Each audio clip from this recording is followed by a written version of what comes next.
The National Executive Committee of UTAG is grateful to you for coming over for this press conference. This press conference has become necessary to provide you with updates on the UTAG strike action. You may recall that UTAG members in its 15 branches withdrew teaching and related services indefinitely on Monday, 10 January 2022. This strike action hinged on the poor conditions of service of university teachers, negotiations of which commenced in 2018. Although some progress have been made in some aspects, the key areas which go to the core of the conditions of service have seen little or no progress, and it appears there is no end in sight anytime soon, whilst our members continue to wallow in worsening economic conditions.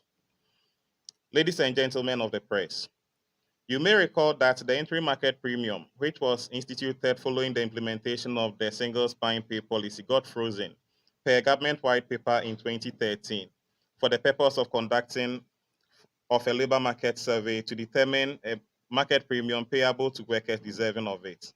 However, this determination has not been made, which has resulted in the erosion of the university teacher's salary. There was the hope that by completing and implementing the 2019 labor market survey report, a review of the interim market premium would have put the university teacher on a relatively good salary stead. Regrettably, the recommendations of the 2019 report, without any accompanying technical report on the implementable market premium, is meaningless to UTAG as it does not address the pertinent issues of improved conditions of service. UTAG therefore embarked on the strike action to press home the demand for the restoration of the interim market premium allowance of university teachers to the 2013 levels of 114% of their basic salary. During this strike action, UTAC held several meetings with the employer and other stakeholders in tertiary education in Ghana. These meetings include University Students Association of Ghana, Vice Chancellors Ghana, Ministry of Education, GRASAG. We held in all three meetings with the Ministry of Education, and also we held meetings with the Parliamentary Select Committee on Education. In all these meetings, UTAG was called upon to suspend the strike action and return to the table to negotiate. Ladies and gentlemen, the NEC of UTAG held an emergency meeting on Monday, 21st February 2022 at the University for Professional Studies, Accra, to deliberate on the way forward regarding the withdrawal of teaching and related services on the various campuses of the public universities. Following this, members evaluated the entire strike action with the aim of reaping the full benefit of improving the conditions of service of its members. The NEC of UTAC also considered the impact of our industrial action on our students and appeals that came from student groups like NUCS, USAC, GRASAC, and also the general public, especially parents and respected eminent leaders, including former President J. Kufuor, Chancellor of University of Mines and Technology, Takwa, Sir Sam Jona, Chancellor of the University of Cape Coast, and the National Security Minister who came in on behalf of the President, and also the Parliamentary Select Committee on Education. Ladies and gentlemen, at the end of the meeting, the NEC of UTAG resolved to heed the pleas of the eminent leaders, the Parliamentary Select Committee on Education, and other stakeholders to temporarily suspend the strike action up to 4th March 2022 to engage with the employer. For this, we call on the government to take advantage of this window to help improve the salary and general working conditions of the university teacher. We also call on the government to see to the implementation of the several agreements that have been signed in recent times. We call on all members of UTAG also to rally behind leadership and remain calm and resolute at this important phase of our history. In many forums, the employer has agreed with stakeholders that there is the need to improve the conditions of service of the university teachers.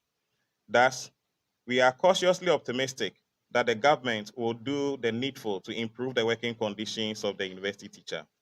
We know that the government has not fulfilled its part of the bargain in many signed agreements in the recent past. However, The involvement of the Parliamentary Select Committee on Education and other eminent persons. We expect the government to carry through its promises this time round. We will, however, not hesitate to resume the suspended strike action should government renege on its commitments at the end of the stipulated period of negotiations. Thank you very much. Of course, to go with what government has said alone wouldn't have been enough for us. But you notice that we also considered the statements, or should I say the request that came in from the eminent persons, the Parliamentary Select Committee. We also considered our students who also made the appeals and the rest. So these are the things that we used as our considerations. But to say that there's something on the table at this point, as we've said, there's nothing. We are just being cautiously optimistic. Yes, there's been the commitments that have come in from the government side through these eminent persons. So at this point, we are just being optimistic, just being very cautious. But we all know that government oftentimes don't heed to its cries. So if they don't to get things done, then I wouldn't be surprised that we may have to come back and then go over the circle again. At this point, is the NLC that has taken UTAG to court. So from here, we'll be trooping to court. We have a court hearing at 1:30 p.m. So we'll be going to court for the hearing of that case. These are two different issues. One is to negotiate. The other one has to do with whether the legality of a strike or otherwise. So these are two separate matters that we believe we can work on at the same time. We are still seeking that relief in court. As we stated in one of our releases, we are going to continue the court case to its logical conclusion. So on our side, we'll keep fighting the case in court. We believe it's the right thing to do, and we need to be able to bring finality to these things because we believe it's something that labor must get done, and we are getting it done this time around. I believe every leader who is on this side is under pressure, and the pressure is not small. Sometimes even your pastor gets involved. So this is how far the pressure can go. So when it happened at UPSA, quickly the leaders there responded to management to inform them that they are waiting on for NEC to take a decision. So now that NEC has taken a decision, it's easier for us to now see to the various managements. Once the individual branches write to them, then they will have to set a date for students for lectures to begin because students are on campus, and then we'll continue with lectures. It's a process that has just begun. Whatever the outcome is, you will know. Okay, thank you for coming. You have some